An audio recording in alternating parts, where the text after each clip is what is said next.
उसके हितैषी payment services एक कंपनी है जो बैंक ऑफ बड़ौदा के एटीएम को फीड करती है। उसके जो असिस्टेंट मैनेजर ने एक प्रार्थना पत्र दिया था और उसमें उन्होंने ये बात बताई थी कि 21 मार्च से लेकर के 24 अप्रैल के बीच में 2 एटीएम से लगभग 1,38,00,000 रुपए का फ्रॉड हुआ है और पैसा गायब हुआ है। और इसकी जांच थाना किदवई नगर ने प्रारंभ की। इसमें एडीसीपी साहब, एसीपी साहब सब ने इसमें बहुत महत्वपूर्ण योगदान दिया और सब ने इस पूरे केस को वर्कआउट करने में अपना एक अच्छा योगदान दिया है।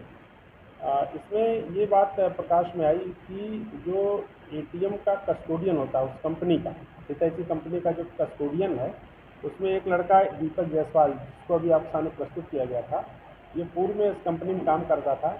और इसने अंकित त्रिपाठी नामक एक लड़का जो पूर्व में इसका मित्र था और वो भी किसी एटीएम में काम करता था, उसके साथ इसने साजिश करके उस एटीएम की एक चाबी इन 2 नए लड़के जो भी आपके सामने प्रस्तुत हुए हैं, जिनके नाम क्रमशः विपिन दीक्षित और सुधांशु जायसवाल है, इनको दी।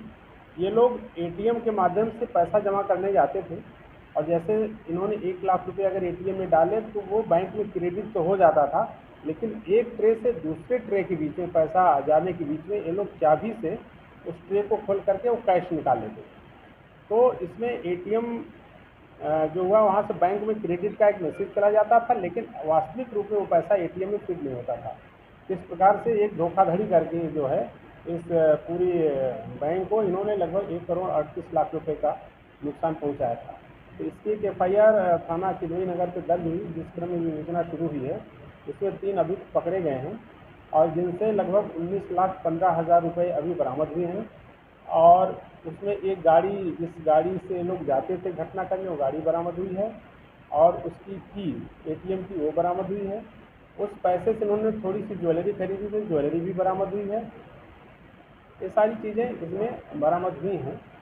और हम लोग अब इसमें अन्य जो कड़ी है, इसमें एक बात और समझ आई कि अंकित त्रिपाठी